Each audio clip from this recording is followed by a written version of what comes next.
ಇವತ್ತವರೆಗೂ ದರ್ಶನ್ ಅವರು ನಮ್ಮ ಆಶ್ರಮಕ್ಕೆ ಬಂದು ಸಹಾಯ ಮಾಡಿಲ್ಲ.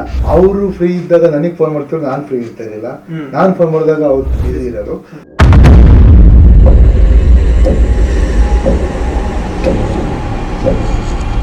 ಸರ್, ಕನ್ನಡದ ಹೆಸರಾಂತ ನಟ ಚಾಲೆಂಜಿಂಗ್ ಸ್ಟಾರ್ ದರ್ಶನ್ ಅವರು ಇತ್ತೀಚೆಗೆ ರೇಣುಕಾಸ್ವಾಮಿ ಕೊಲೆ ಪ್ರಕರಣದ ಜೈಲ್ಪಾಲಾಗಿದ್ರು. ಸೊ ನೀವು ಇತ್ತೀಚೆಗೆ ಅವ್ರನ್ನ ಭೇಟಿ ಮಾಡಕ್ ಹೋಗಿದ್ರಿ. ಸೊ ಯಾವ ಕಾರಣಕ್ಕೆ ಹೋಗಿದ್ರಿ? ಅವ್ರಿಗೂ ನಿಮ್ಗೆ ಇರುವಂತ ನಂಟು ಯಾವ ತರ? ಸೊ ಯಾಕೆ ಅಂತಂದ್ರೆ ಇತ್ತೀಚೆಗೆ ಅವ್ರ ಫ್ಯಾನ್ಸೇ ಕೂಡ ಅನ್ಫಾಲೋ ಮಾಡ್ತಿದ್ದಾರೆ, ತುಂಬಾ ಜನ ಧಿಕ್ಕಾರ ಆಗ್ತಾ ಇದಾರೆ. ಸೊ ನೀವು ಕಂಡಂಗೆ ದರ್ಶನ್ ಹೇಗೆ ಅವತ್ ಭೇಟಿ ಮಾಡಿದ್ರೆ ಸಿಕ್ಕಿದ್ರ ಅವ್ರು ನಿಮ್ಗೆ ಹೇಗೆ? ನಾನು ಒಂದ್ ಹೇಳಕ್ ಇಷ್ಟಪಡ್ತೀನಿ. ಏನಕ್ಕೆ ಮೀಟ್ ಮಾಡಕ್ ಹೋದೆ ಅಂದ್ರೆ ಆಕ್ಚುಲಿ ನಾನ್ ಮಾಡೋ ಕೆಲಸ ಅವ್ರಿಗೆ ತುಂಬಾ ಚೆನ್ನಾಗಿ ಗೊತ್ತು. ಅವ್ರ ಜೊತೆ ಇರ್ತಾರಲ್ಲ, ನಾಗಣ್ಣ ಅಂತ ಇರ್ತಾರೆ, ಅವ್ರು ನನಗೆ ಯಾವಾಗ್ಲೂ ಫೋನಲ್ಲಿ ಇರ್ತೀವಿ ನಾವು. ಅಂದ್ರೆ ನನ್ನ ಫ್ರೆಂಡ್ ಆಲ್ಮೋಸ್ಟ್ ಮಾತಾಡ್ಕೊಂಡಿರೋ ಇರ್ತೀವಿ. ಸುಮಾರು ಸಲ ಭೇಟಿ ಮಾಡ್ಬೇಕು ಅಂತ ಅನ್ಕೊಂಡಿದ್ವಿ, ಭೇಟಿ ಮಾಡಕ್ ಆಗಿರ್ಲಿಲ್ಲ. ಅವರು ಫ್ರೀ ಇದ್ದಾಗ ನನಗೆ ಫೋನ್ ಮಾಡ್ತಿದ್ರು, ನಾನು ಫ್ರೀ ಇರ್ತಾ ಇರ್ಲಿಲ್ಲ. ನಾನು ಫೋನ್ ಮಾಡಿದಾಗ ಅವ್ರು ಬಿಸಿ ಇರೋರು. ಆಮೇಲೆ ಏನಾಯ್ತು ಅಂದ್ರೆ ಮೇನ್ ಮ್ಯಾಟರ್ ಅಂದ್ರೆ ಅವರ ಹುಟ್ಟುಹಬ್ಬ ದಿನ ನನಗೆ ಫೋನ್ ಮಾಡಿದ್ರು ನಾಗಣ್ಣ, ಬನ್ನಿ ಮನೆಗೆ ಬಂದ್ಬಿಡಿ ಮೀಟ್ ಮಾಡಿ. ಅಷ್ಟು ಜನರೆಲ್ಲ ನನಗೆ ಮೀಟ್ ಮಾಡಕ್ಕೆ ಅಷ್ಟೊಂದು ಟೈಮ್ ಸಿಗಲ್ಲ, ಪರವಾಗಿ ನೆಕ್ಸ್ಟ್ ಟೈಮ್ ಬರ್ತೀನಿ ಅಂತ ಅಂದೆ. ಮತ್ತೆ ನನಗೆ ಅಂದ್ರೆ ಈಗ ನಮ್ಮ ಆಶ್ರಮಕ್ಕೆಲ್ಲ ಅವರ ಒಂದು ಫ್ಯಾನ್ಸ್ ಅಭಿಮಾನಿ ಬಳಗ ಕಡೆಯಿಂದ ಬಂದ್ಬಿಟ್ಟೆಲ್ಲ ಸಹಾಯನ ಮಾಡಿಸಿದ್ದಾರೆ.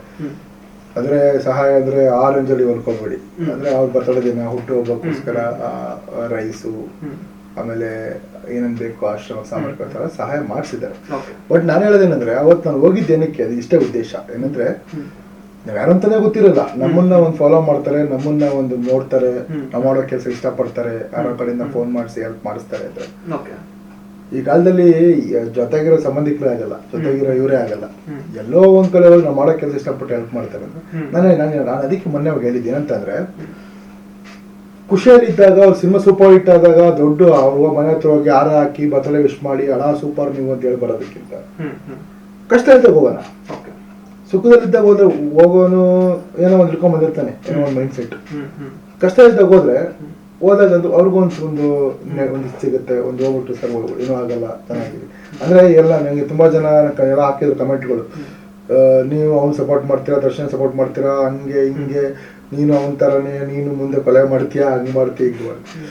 ಕೊಲೆ ಮಾಡಿದೆ ಅಂತ ಗೊತ್ತಾಗಿದ್ ನಿಮ್ಗೆ ಹೆಂಗೆ? ನೀವೇ ನೋಡಿದ್ರಾ?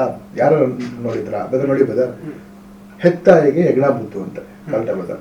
ಮಗ ಕೊಲೆ ಮಾಡ್ಲಿ ಏನೇ ಮಾಡ್ಲಿ ಮಗ ಮಗನೇ. ಕೊಲೆ ಮಾಡಿದ್ರು ಸ್ಟೇಷನ್ಗೆ ಹೋಗ್ತಾರೆ, ಜೈಲ್ಗೆ ಹೋಗ್ತಾರೆ, ನೋಡ್ಕೊಂಡ್ ಬರ್ತಾರೆ. ಈಗ ನಾವು ಮನಸ್ಫೂರ್ತಿಯಾಗಿ ಅವ್ರನ್ನ ಒಂದು ಅಣ್ಣನ ಸ್ಥಾನದಲ್ಲೋ ಏನೋ ಒಂದು ಇಟ್ಟಿದೀವಿ ಅಂದಾಗ ನೋಡೋ ತಪ್ಪೇನು ಇಲ್ಲ. ಅವ್ರು ತಪ್ಪು ಮಾಡಿದ್ರೆ ಶಿಕ್ಷೆ ಆಗೇ ಆಗುತ್ತೆ. ಕಾನೂನು ಯಾರಪ್ಪಂದು ಇಲ್ಲ, ಏನ್ ತಿಪ್ಪಲಾಗೋರು ಏನೂ ಆಗಲ್ಲ. ತಪ್ಪು ಮಾಡಿದ್ರೆ ಶಿಕ್ಷೆ ಆಗೇ ಆಗುತ್ತೆ, ಜೈಲಿಗೆ ಹೋಗ್ಲೇಬೇಕು. ನಾನಾಗ್ಲಿ ನೀವಾಗ್ಲಿ ಯಾವನೇ ಆಗ್ಲಿ ಯಾರೇ ಆಗ್ಲಿ ಅಲ್ವಾ? ಅದನ್ನ ಬಿಟ್ಬಿಡಿ ಸೈಡಿಗೆ. ನಾನು ಒಬ್ಬ ಒಂದು ಆಸ್ ಎ ಬ್ರದರ್ ಆಗಿ ಒಂದು ಅವರ ಒಂದು ವ್ಯಕ್ತಿತ್ವಕ್ಕೆ ಫ್ಯಾನ್ ಆಗಿ ನಾನು ಹೋಗಿದ್ ನಿಜ, ಇಲ್ಲ ಅಂತಲ್ಲ. ಅವತ್ ನಂಗೆ ಸಿಗ್ಲಿಲ್ಲ, ಯಾಕಂದ್ರೆ ವಾರಕ್ಕೆ ಒಂದು 2-3 ಜನಕ್ಕೆ ಮಾತ್ರ ಎಂಟ್ರಿ ಇರುತ್ತೆ. ಅದಾಗ್ಲೇ ಆಗ್ಬಿಟ್ಟಿತ್ತು. ನೆಕ್ಸ್ಟ್ ಬಿಡಕ್ ಆಗಲ್ಲ. ಬಿಡಕ್ ಆಗಬೇಕು ಅಂದ್ರೆ ಮೇನ್ ಹೈ ಇನ್ಫ್ಲೂಯೆನ್ಸ್ ಆಫೀಸರ್ಸ್ ಕಡೆಯಿಂದ ಮೋಸ್ಟ್ ಇನ್ಫ್ಲೂಯೆನ್ಸ್ ಮಾಡಿಸ್ಕೊಂಡೇ ಹೋಗ್ಬೇಕು. ಸೊ ಆ ಟೈಮಲ್ಲಿ ನಾನು ನೋಡಕ್ಕೆ ಅಂತ ಹೋದೆ, ಬಟ್ ಸಿಗ್ಲಿಲ್ಲ. ಬಟ್ ಹೊರಗಡೆ ಬಂದೆ, ಆಗಿ ಸಿಕ್ಕಿಲ್ಲ ಅಂತ ಹೇಳ್ದೆ ಅಷ್ಟೇ. ಬಟ್ ನನಗೆ ಗೊತ್ತಿರೋ ಮಟ್ಟಿಗೆ ವ್ಯಕ್ತಿ ಒಳ್ಳೆಯವರು. ಮತ್ತೆ ನೋಡಿ ಬದರ್, ವ್ಯಕ್ತಿ ಅಂದ್ಮೇಲೆ ಕೋಪನೂ ಇರುತ್ತೆ, ಇನ್ನೋಸೆಂಟ್ ಇರುತ್ತೆ ಅಲ್ವಾ? ಎಲ್ಲಾ ಗುಣಗಳು ಇದ್ದೇ ಇರುತ್ತೆ ಅಲ್ವಾ? ಆ ದೇವ್ರ ಕೋಪ ಬಂದ್ರೆ ಶಾಪನೂ ಕೊಡ್ತಾರೆ. ಆ ದೇವ್ರ ಹಿಂಗಂದ್ರೆ ವರನು ಬರುತ್ತೆ, ಹಿಂಗಂದ್ರೆ ಭಸ್ಮನೂ ಆಗ್ತಾರೆ ಅಲ್ವಾ? ಎಲ್ಲದೂ ಇದ್ದೇ ಇರುತ್ತೆ. ಹಾಗಂತ ಒಬ್ಬರನ್ನ ಈಗ ನೋಡಿ, ದಿನ ಎಷ್ಟೋ ಜನ ಮರ್ಡರ್ ಮಾಡ್ತಾರೆ, ದಿನ ಎಷ್ಟೋ ಜನ ಕೊಲೆ ಮಾಡ್ತಾರೆ, ಎಷ್ಟೋ ಜನ ಸಾಯಿಸ್ತಾರೆ, ಎಷ್ಟೋ ದರೋಡೆ ಮಾಡ್ತಾರೆ, ಎಷ್ಟೋ ಜನ ರೇಪ್ ಮಾಡ್ತಾರೆ. ಏನೇ ಆದ್ರೂ ಎಲ್ಲರದು ಬಿಟ್ಟು ಒಬ್ಬರದ್ದು ಡ್ರಾಮಾ ಮಾಡಿ ತಪ್ಪು. ಬಿಕಾಸ್ ಯಾಕಂದ್ರೆ ಅವರು ಒಬ್ಬ ಸೆಲೆಬ್ರಿಟಿ, ಅವ್ರನ್ನ ಫಾಲೋ ಮಾಡ್ತಾರೋ ಜನ ಜಾಸ್ತಿ ಇರೋದ್ರಿಂದ ಅವರು ಆ ಸ್ಥಾನದಲ್ಲಿ ನೋಡೋದಕ್ಕೆ ಜನ ಇಷ್ಟಪಡಲ್ಲ ಅಲ್ಲ. ಓಕೆ ಬ್ರದರ್, ನಾನು ಹೇಳ್ತಿರೋದು ಇವಾಗ ದರ್ಶನ ಮಾಡಿ ಸರಿ ಅಂತ ಹೇಳ್ತೀನಿ ನಾನು. ಅವ್ರು ನೋಡಕ್ ಹೋಗಿದ್ರೆ ಮಾನ ದೃಷ್ಟಿ ಇಲ್ಲ. ಯಾಕಂದ್ರೆ ನಮ್ಮ ಆಶ್ರಮಕ್ಕೆ ಅವಾಗ ಹೆಲ್ಪ್ ಮಾಡೋದು ಅನ್ನೋದಕ್ಕಿಂತ ನನಗೆ ವ್ಯಕ್ತಿತ್ವ, ಅವ್ರದ್ದು ಗುಣ, ಅವ್ರು ಸಹಾಯ ಮಾಡೋ ಒಂದು ಕಲ್ಚರ್ ನಂಗೆ ಬಹಳ ಇಷ್ಟ. ಏನೋ ಸಹಾಯ ಮಾಡ್ರು ಹೋಗ್ತೀನಿ ಅಂತಲ್ಲ, ಅವ್ರಂಗ್ ಸಹಾಯ ನಿಜವಾಗ್ಲೂ ಹೇಳಿದ್ನಲ್ಲ, ಇವತ್ತವರೆಗೂ ದರ್ಶನ್ ಅವರು ನಮ್ಮ ಆಶ್ರಮಕ್ಕೆ ಬಂದು ಸಹಾಯ ಮಾಡಿಲ್ಲ.